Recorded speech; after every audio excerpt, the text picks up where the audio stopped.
degrees. The weather is absolutely appalling again. In fact, it's even worse than yesterday. So I've got a feeling any kind of levels of dryness that we got from yesterday, they're going to disappear pretty quickly. This is about, I think, 9 hours without stopping. So it's going to be something like 11 hours, something like that riding. The big difference now, the temperature's going to drop off so much. So I've put plastic bags over my socks to try and keep them dry, because today is going to be really, really tough. It does say though at 10 p.m. it's going to be sun and nothing but sun, so we do have something to look forward to. So we're going to pack these up. We've got an even earlier start than we usually do. We're going to leave at 8 a.m. I'm going to run inside before I get too wet, because there's no chance I'm going to dry. Let's hit the road. Great.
We've been warned, Norwegian police are very strict with speeding, and I think Dennis, at the front of our group, I think he may have just been caught doing 98 and an 80, because the policeman flagged him down and he happened to be at the front. And now we need to wait and see what's actually going to happen here. He's asked for his documents and stuff like that, so let's wait and see. But they've been about 5 or 10 minutes.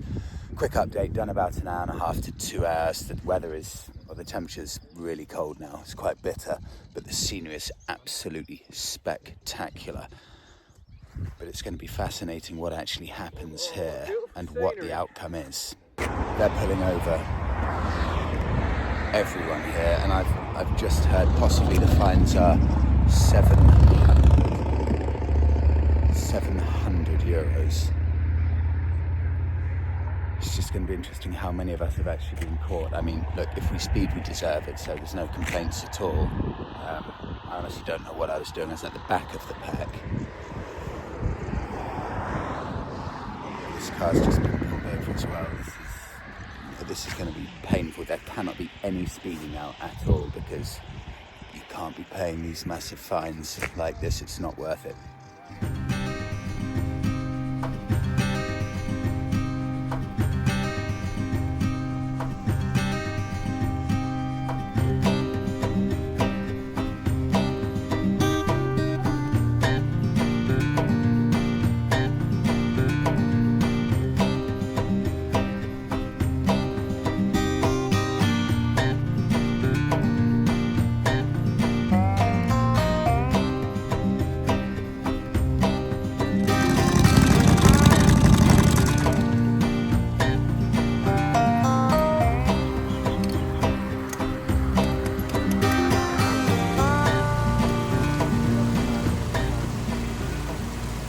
Dennis. It's not his day today. He's currently working on his Harley after just being fined by the police. Trust me, you do not want to get caught speeding here, so the best thing to do is just don't speed at all, because some of the fines are brutal, and I wasn't sure. Yeah, I know, so I'm going to be doing the speed limit. I'm right at the back. But only one of us ended up getting fined. We were all kind of waiting there, just thinking, is it going to be us next? How many of us are going to get fined? Just one. I don't know exactly what it was, but I think it's about 700 euros. So the best way to stop people speeding, give them a colossus of a fine. While we're waiting here for the hardcore custom to be worked on, I'll just give you an overview about who everyone is here, because I don't think I've done it yet. Joe, owner of El Lobo Cycles. George, master mechanic and customizer of El Lobo Cycles. Dennis, with the fine and the custom bike here. He's a major in the Dutch army, and he's got a custom bike shop in the Netherlands. Gijs, over here, physiotherapist, retired, and now, claim to fame, 3 times Norwegian curling champion. Then in the van we've got Rich, who works with Joe on one of Joe's other businesses, and finally Aaron in the van as well. He is the fabricator at El Lobo Cycles. So we've got 1, 2, 3. We've got 3 members of the El Lobo team. Oh, and one other person, of course, how could I forget? Peter, who's just with the open van there. He is a South African filmmaker who's come all the way from South Africa to make a kind of documentary series. That's why you'll see someone constantly like getting down there and doing all of these shots with the bikes. And that is the full team. One more person to come later today, and that will be Joe's wife, Ninka. She's flying over from England about 5 hours north here, where we're going to pick her up.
Day update. 1 hour 10 minutes left of the day today, but it got so cold earlier that I actually struggled turning on my DJI camera because I slightly lost feeling in my hands. But apart from that, it's been the most spectacular scenery today, and that's saying something because all of the scenery is spectacular. We stopped off at the service station all to get a coffee and warm up, and I just had to come and show you the view just behind the petrol station. I'll flip the camera so you can see this properly. This is absolutely obscene. These characteristic wooden houses here with the boats sitting on that mirror-like water there. Snow-capped mountains behind it. This is just a feature of everywhere we're seeing. And I'll just go back to one. Sorry about my zooming, just to try and show as much as possible. And then here. Look at that. Almost no words at all. It's been almost non-stop today for about 5 hours. As spectacular scenery as you could probably dream up in your head for what Norway would be like. Apologies for my talking. I got so cold that I can barely speak. In fact, I was talking to Joe earlier about one of their guys in the group, and I completely forgot the name. We've been together for 8 days, and I think my mind's just stopping working properly because I forgot someone's name, went totally blank for about 10 seconds until my brain kicked back in. So it's going to be nice. Have this coffee, last hour or so, but absolutely spectacular. And in the afternoon, no rain at all.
somewhere.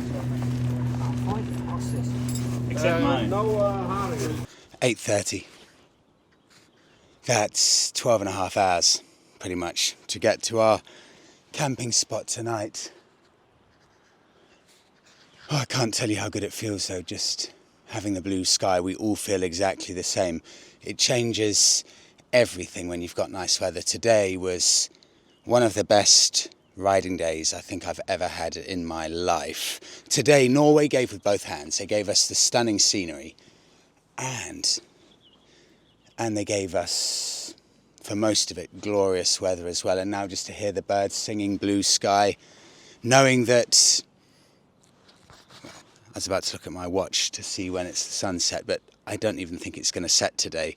I'll check when I get my phone back what time sunset is here, but we are so far up now north in Norway. We're in Alta, and that's just 220 kilometres from the Nordkapp, which I think is the northernmost point in mainland Europe. So I think the sun won't set here. We're so high. That was about... I think it's about 300 miles, something like that, we covered today, which on Norway's insanely stunning roads is a lot of mileage. The lakes, the grandeur, the size of everything, the waterfalls, I mean, everything is on a giant-sized scale. It feels like Norway's been made by giants. Everything is so colossally huge. Everyone's setting up the tents now. I'll go and do that in a second, but I wanted just to take you here to this backdrop. Actually, someone kindly recommended this to me. I did an Insta story for it. I think they said the other side of the river, but people thought this is better because it's more secluded from the wind, and that goes above my knowledge. But just a couple of guys fishing here.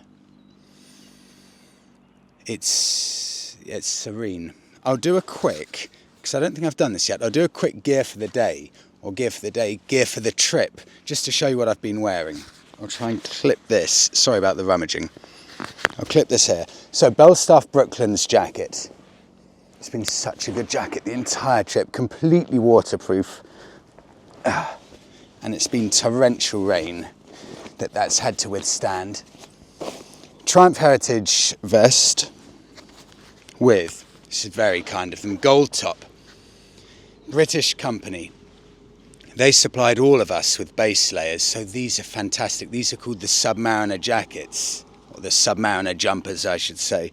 And they are so, so good. Every single one of us has been wearing them. And to keep you warm while riding, I don't think I've ever come across anything better. Then gold top base layer underneath and hood jeans. These are the ones I wear all the time. Hood jeans supplied every single one of us with a pair of their jeans, and these are the these are the K7 jeans, the easy fit ones that we've all got. These are in stonewash again. I've worn these probably for 5 years. They're excellent quality jeans. Then with Styl Martin boots, and I bought these wax cotton trousers. You've probably seen a couple of times me wearing them, but they're such an awful fit. I just won't mention them because I got that wrong. That's from a fishing company. I thought that would be a clever idea, but didn't work at all. Anyway, soak it in. Total calmness. Oh, I wish I won't get the camera. There's a man there on a motorised wooden boat going up the river into the sunset. God, that's a good shot. Journey update. 1,950 road miles covered. This is the end of day 8. This is going to be 9 days one way to get to the highest point in mainland Europe. 9 days. I check now. Sunset time here on Apple Weather. Get ready for this. I've never seen this in my life. Sunset time, it says, in 7 days' time, i.e. there is no sunset. So right here where we are, that is insane. The sun doesn't set. I've never, ever in my life experienced being somewhere, sleeping somewhere for the night where the sun won't set. It will stay exactly, I'm guessing, as it is right now. That is a strange thought. Just can't get over the amount of space here. Just you've got a few people with caravans parked up on the other side and a few people fishing. It's lovely. Okay, I'll go and be sociable now. Going to get the barbecue started, have a bit of food. Joe's wife is here now as well, so we'll all have a catch up, have a chat.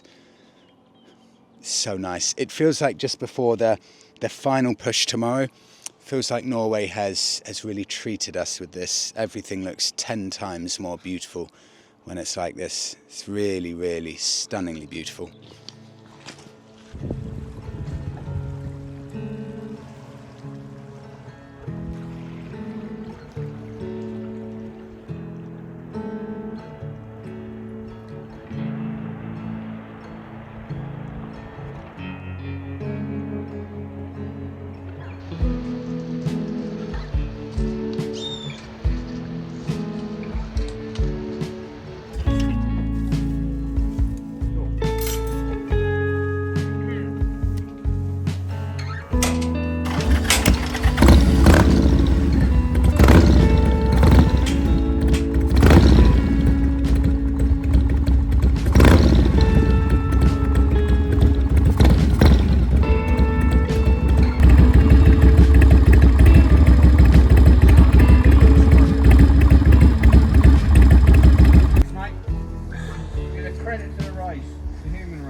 I've seen reindeer and I've just seen my first moose. Look at that, right next to us. I mean, right next to us, 200 meters away.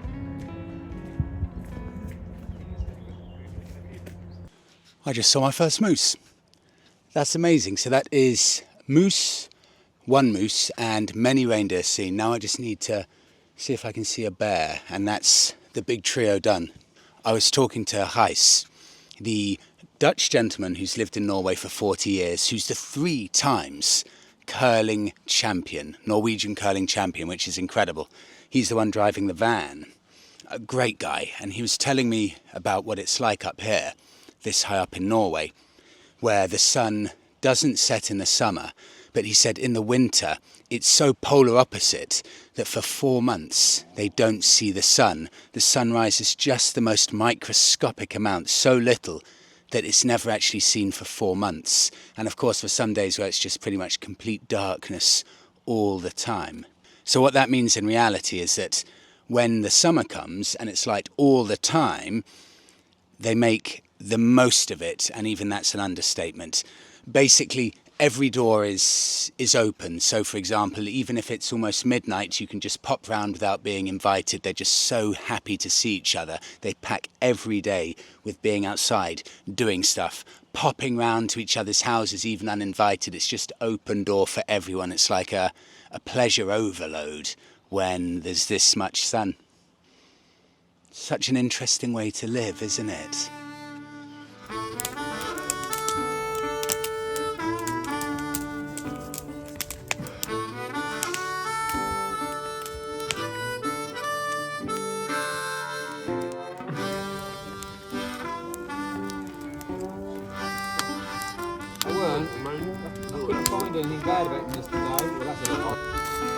Where's your tent in here, Peter? What does it matter? Well, because it's nowhere near me, hopefully, mate. Camping in the forest. That is what camping is. Wild camping, and then my mate said, The buses are an option. The don't, it's third.